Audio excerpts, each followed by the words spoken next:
Okay, so this is a little demo I started at my Rhode Island Watercolor Society class, and it is a garden scene.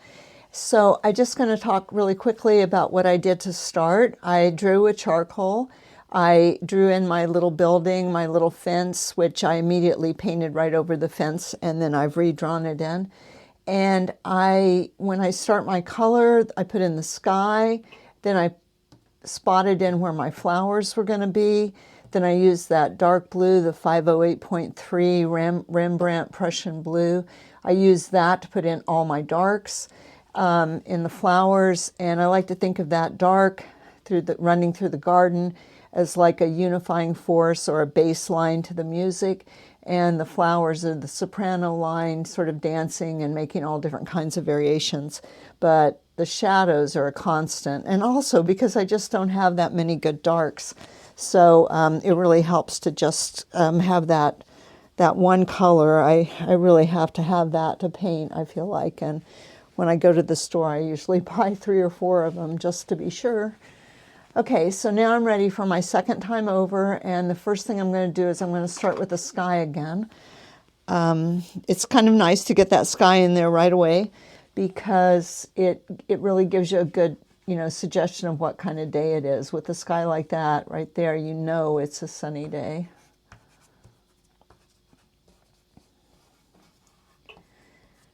And also I want to get my sky in because it's the furthest thing away from me. So putting it in first then allows me to come back and come over these sky holes to make them stay back better. And then I think the next thing I'm going to do the same order. I'm going to come back and I'm going to work on my flowers again, because that's what the painting is really about, is the flowers.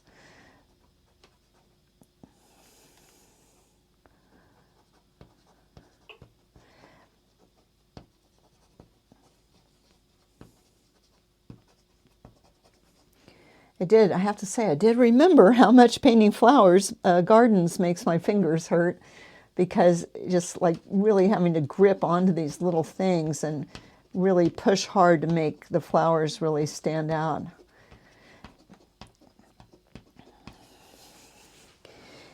And I'm not, trying to finish anything now. I'm just trying to take it to the next level.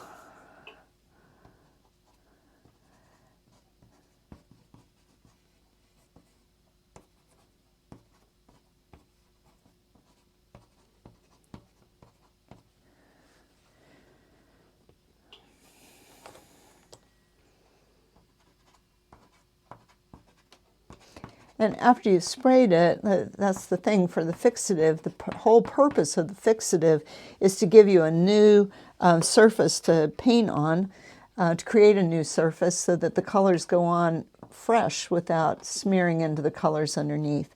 And when I'm finished, it's just really important, that's why I say it all the time, is that I don't spray it like that when I'm finished. I usually don't spray at all nowadays when I'm finished.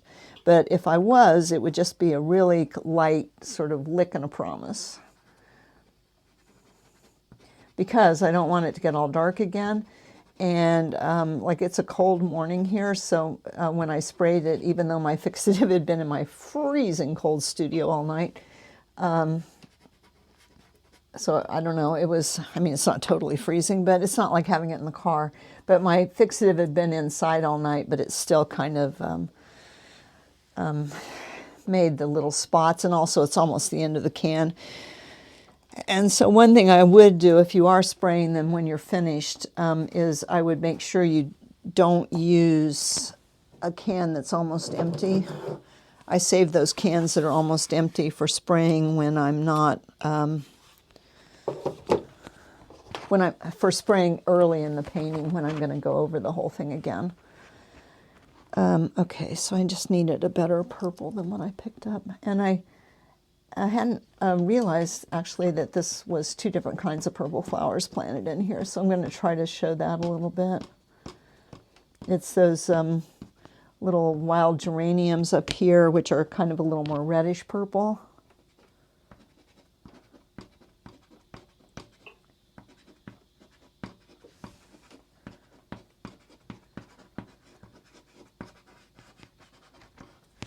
And then down here it's more of that maybe Russian sage or something, which is a little more blue-violet. And also has a really different look.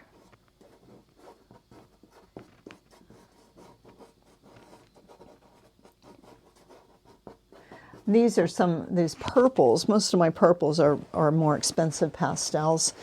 And I have to be a little careful with them because if I push too hard with them, it just fills it in too much because they're more expensive and they cover much. They're so soft.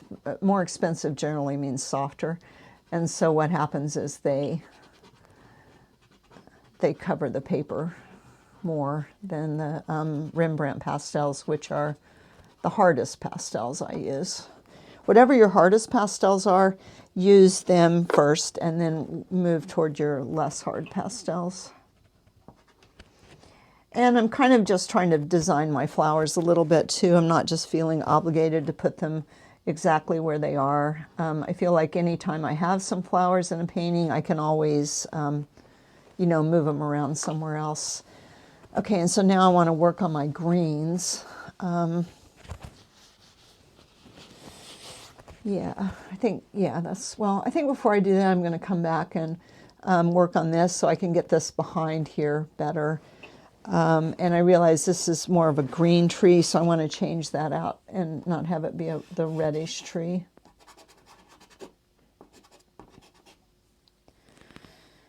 And there are some little green thingies here and there back here too, so.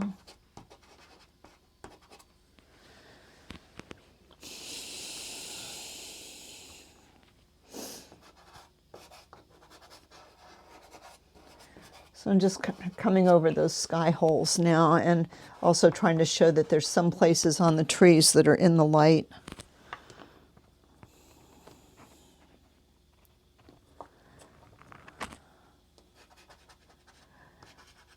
And I kind of wanted to see if I could maybe make the lights on the trees kind of join up with some of the lights on the flowers. And I don't know if that would make sense or not, but I thought I would try to do that.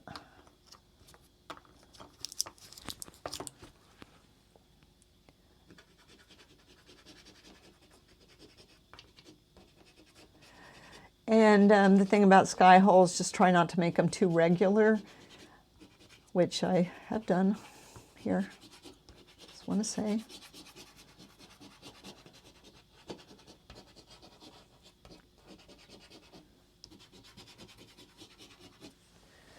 All right, so I don't know, that might be like too much, but it's a little hard to say until I work on the flowers. The answers about the background are in the foreground, and the answers about the foreground are in the background. So I think I'm going to just tone it down right anyway. I think I realize it's too much.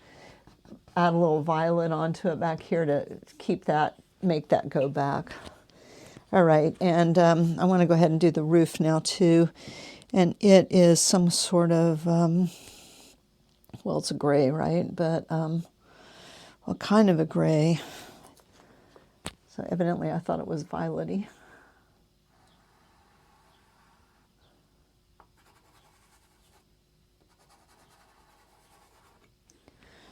So, and I think I'll just come back over it with a little gray, though. For one thing, I don't want my other stuff, like roofs and things, I don't want them to be so strong that then they take away from the flowers. So, you know, whereas I might have left it violet in a painting that didn't have flowers, I don't really think I want to in this picture that does have flowers. You only have a certain number of colors and tools to work with, so yeah, you have to reserve certain things then for like flower colors. And I did want to maybe add in the, so I've got this is too much. So I'll just tone that down. That angle is too much. So this will be the shadow side there, and I'll just come back in and it's just, I'm having a little hard time controlling it over on that side of the picture. Oh, that's better. Okay, and then maybe some sort of blue for the...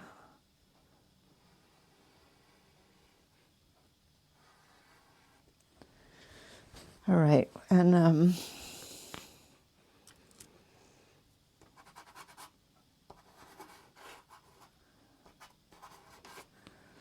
all right, deal with windows later if I decide to. Okay, so now greenery. So now the good thing is I've got my background covered again, and now I can come work on the foreground, and the foreground will literally be on top of the background. So that's what's nice about working from the back to the front.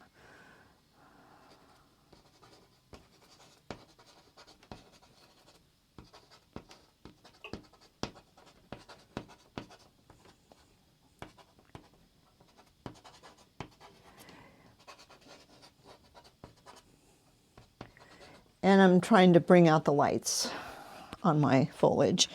And it's the same thing as I kind of said about the building, is that with the, okay, is that, what are you? It's not too bad. I'm not going to use a lot of wacko colors in my green because I need those primary and secondary colors for my flowers. So I'm kind of just using a lot of greens, but I am thinking as I look over there, I'm trying to see which things have a warmer green and which things have a cooler green. Oh, and I could redraw my leaves in here.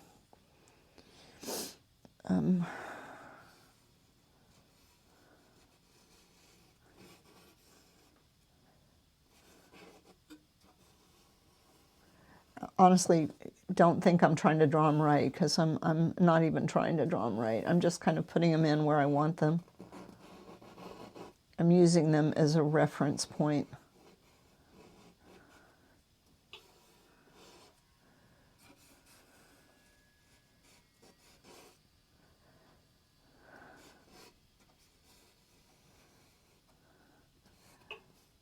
Just a starting point. I'm using those leaves as a starting point. And I wanted to get them in because they are the coolest of all the greens out there. And they are in the left-hand corner where it's so hard to work.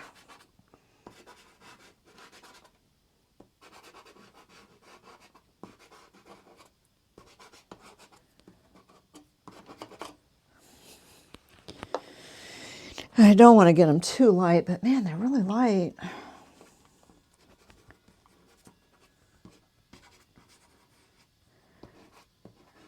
And I want to be mindful of the idea that you don't want too much going on in that corner, but I am using that, and it is in fact there, but to that triangular shape, hopefully to lift your eye into the painting.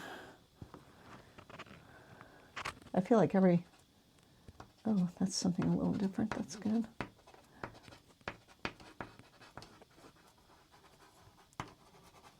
And I want to be sure that this same green comes down here. It feels like it continues down below the fence. I don't want that fence to be split, to feel like it's splitting the foreground from the background. And actually, I made a mistake right there. What I really want to do is I want to bring some of the green from the front over the fence. So, yep, kind of messed that up.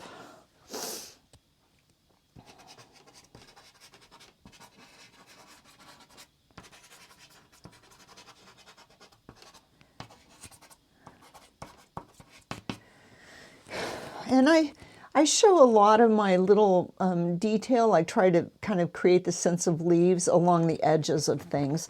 In the middle, you can't really see all that many leaves in the middle of stuff. So,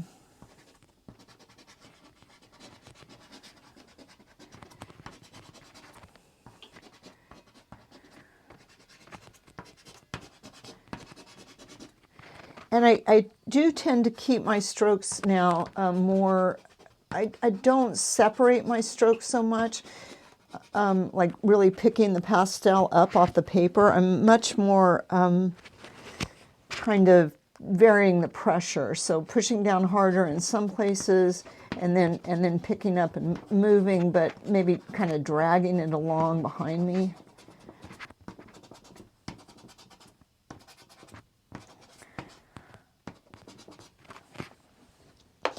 And one thing that's really good you can use your darks for is to help you get these verticals in. Maybe do a better job than that, but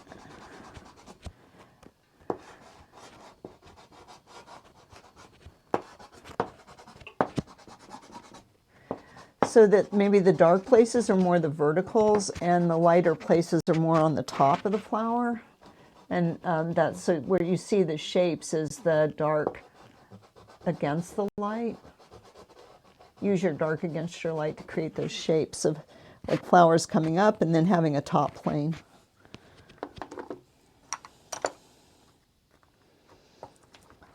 And then how much you want to work to be able to make really make a flower.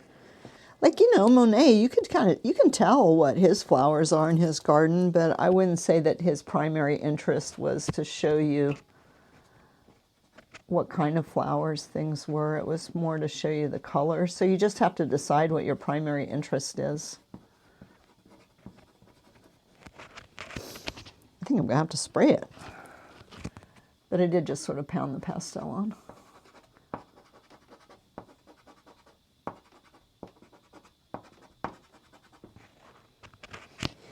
There is a start of this demonstration I filmed it in acrylics, but I never went back and did another step on the acrylic painting.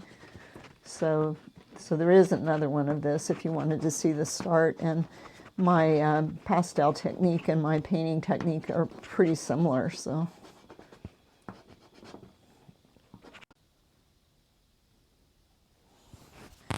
Okay, so I sprayed it. I realized I didn't actually even work on the whole thing, but it was just annoying me so much. I had to go spray it so I could work where I wanted.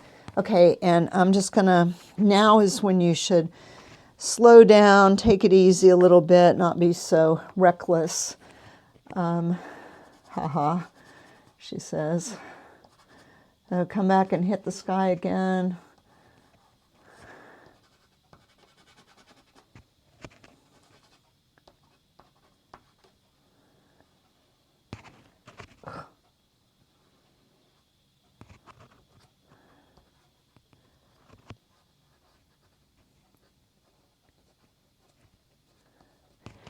So another thing to think about is that, you know, there is so much texture in the land, and the trees and everything, just so much texture. So if you make too much texture in the sky, it kind of diminishes your ability to make texture in the foreground. So this, I think, is really a case where I made little stripes there, but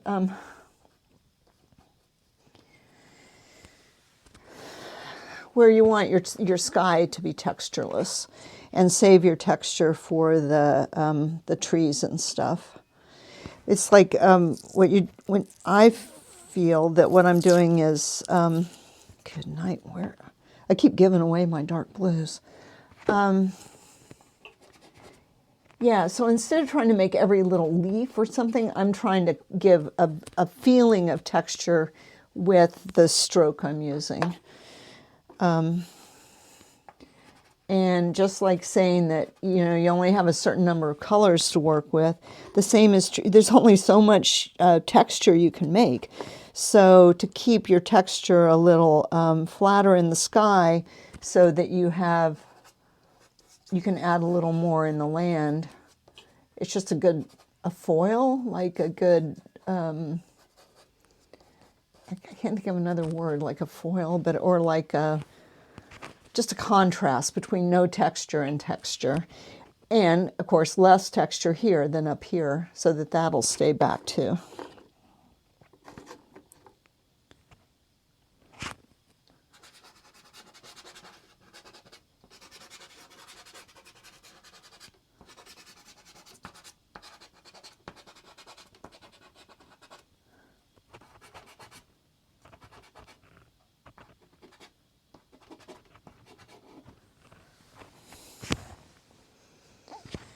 Okay, and The other day I was doing this, and I added some little yellow flowers in here. I thought they were flowers. They're really just leaves, but they kind of, I really liked the way it looked. So I think I'm going to do it again.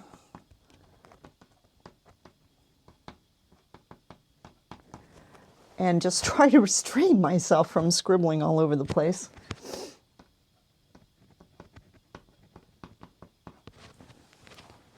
Just a tiny little mark.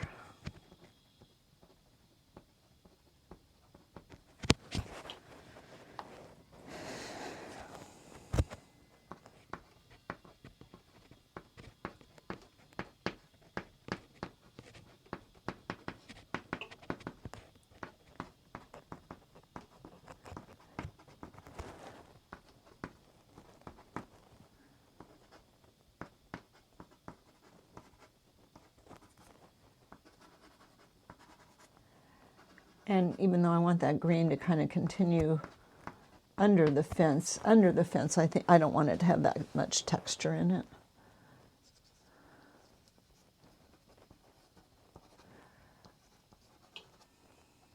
So I'm always trying to be aware of not letting things in the foreground appear to stop something in the background.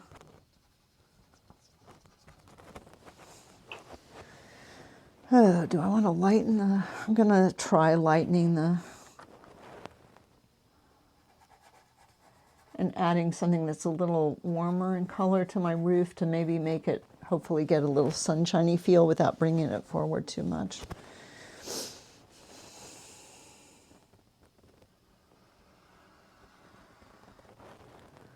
And that's the light on the fence.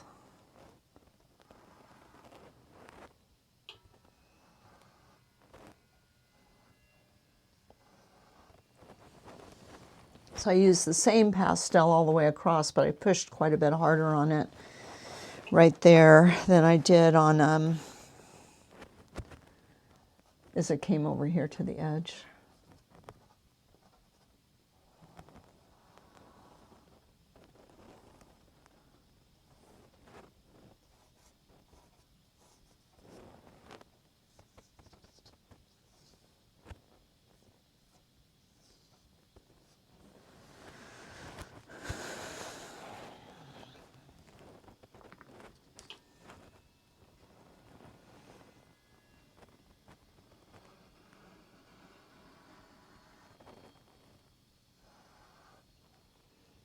And I did the same thing with, I just used the same colors on all the sections, but I didn't want it to stand out so much over there, so I just didn't push quite as hard.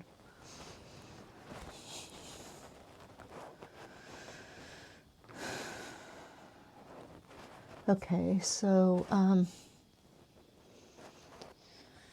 I have the colors that I've been using are out here in front of me. And I think what I'm going to try to do now is I'm just going to try to use some slightly different ones. That is a slightly warmer pink than what I've been using. And I think I really meant for these flowers to be in front of the fence, but so maybe some are going to be in front and some will be behind.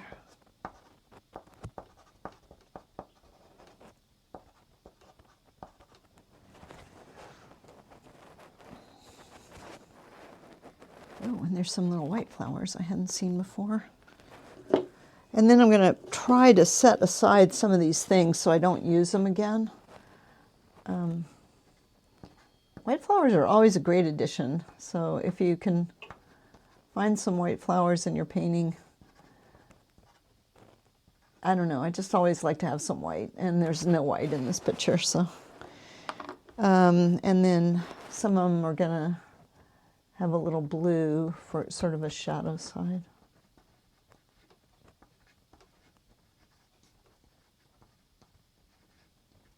Nice, making little lines. So you want to kind of keep in mind that your flowers need to be jazz musicians and have like a syncopation and not be like marching band flowers. in this kind of garden anyway. There are probably some gardens where you could have marching band flowers.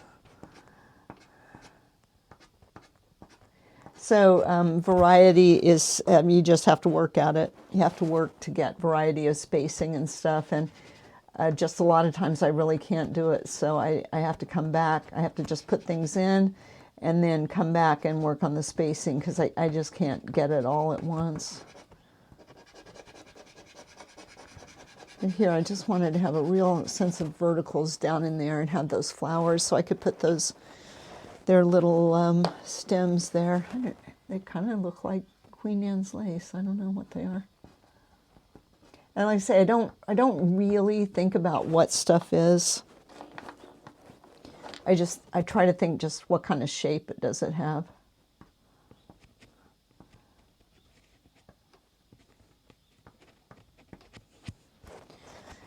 I don't think to myself, now I'm painting peonies, now I'm painting, I just think now I'm painting a little round shape, now I'm painting a shape that's more like a little dot, now I'm painting a little shape that's more like a line, or here's a shape that's just some sort of wacky something or other.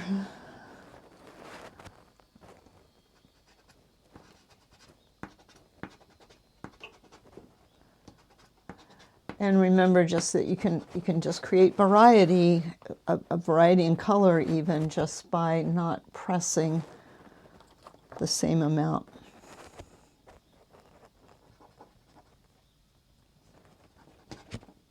Whoa, kind of broke that.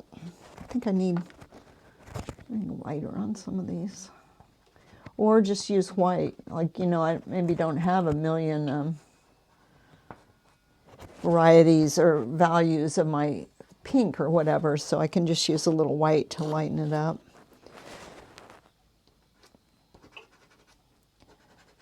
I think like these orange poppies here, they're so bright. It's hard to see anything else in them but that bright, bright orange.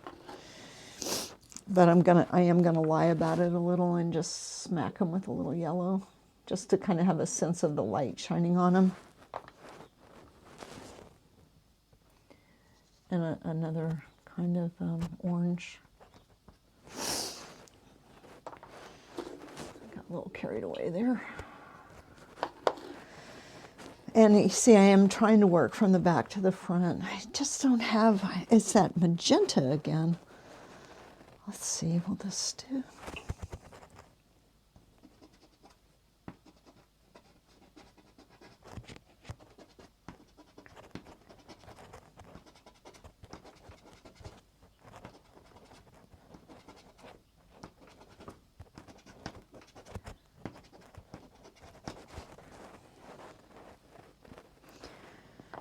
And of course, none of this compares to really being outside painting a garden, but it is freezing out. I just went to spray my painting and it was so cold that my hands are frozen now.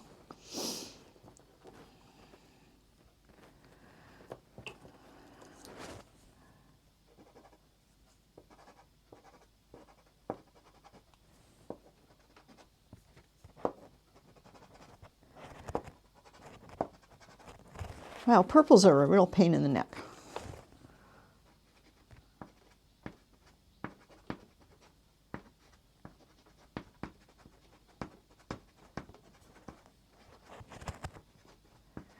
Just trying really hard to show the difference between these guys and these purple guys.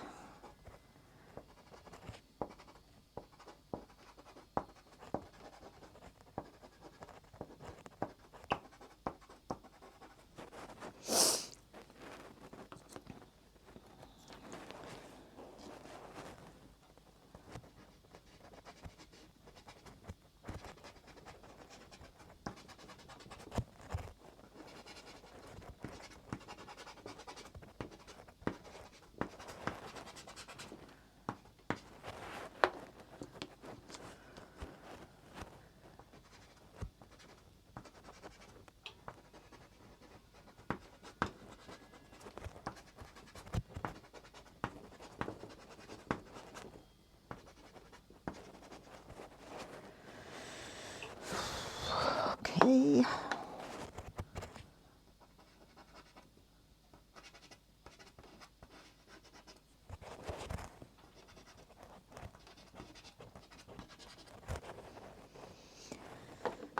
All right, another chance to have disastrous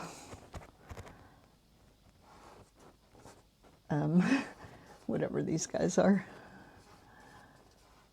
Russian sage.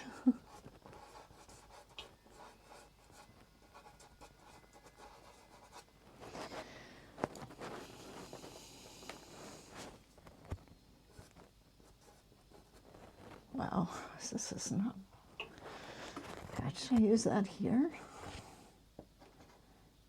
No, it's too light for those.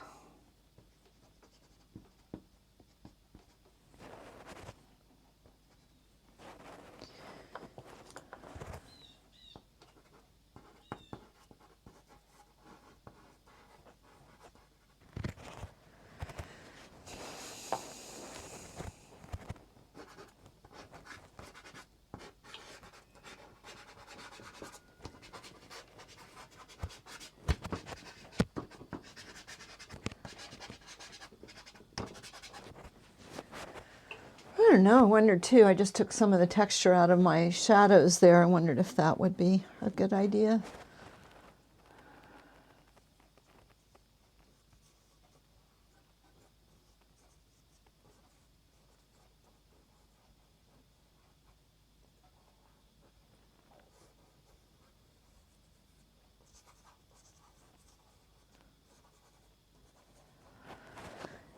Oh my gosh, and I've got to work on my grass. I keep forgetting the grass. So grass, grass is catching light from the sky and light from the sun. So it can't just be bright yellow, which is for a while what I thought it should be. It's got to be some sort of combo of yellows and blues, because some blades are more toward the blue and some are more toward the yellow, depending on how they're catching light from the sky and the sun. So weirdly, I just think grass is one of the most complicated things to paint.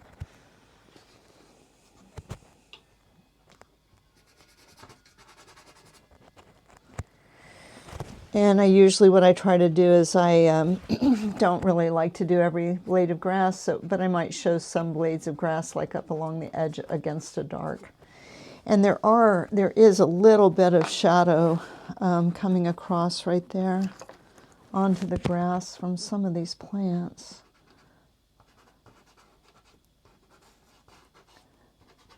Not much. These shadows out in the open tend to be a little lighter than the shadows that are in the deep down under parts of the flowers and all. And that's because of that thing that they're catching. Whoops, that is so gray.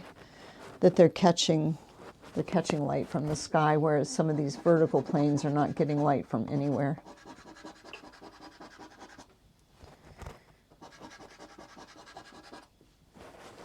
All right, so I got that, restated that, but now I think I need some.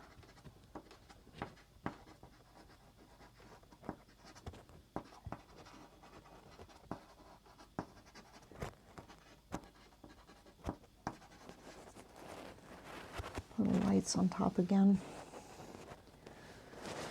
Yeah, so I don't know, could just keep fussing around forever.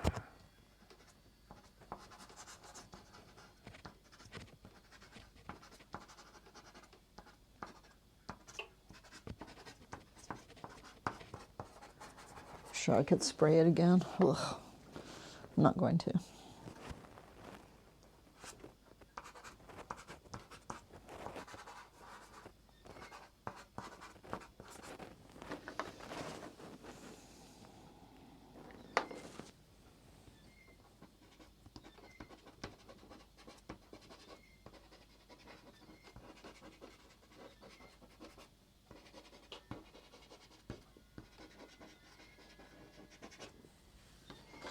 Yep, I do not like that.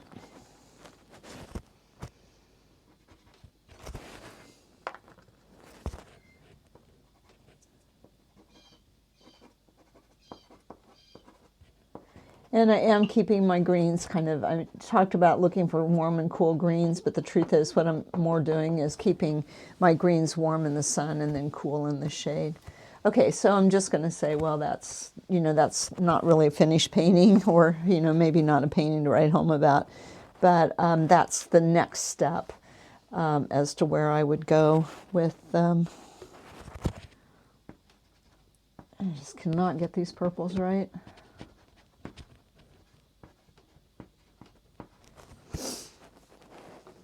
Okay, thanks a lot.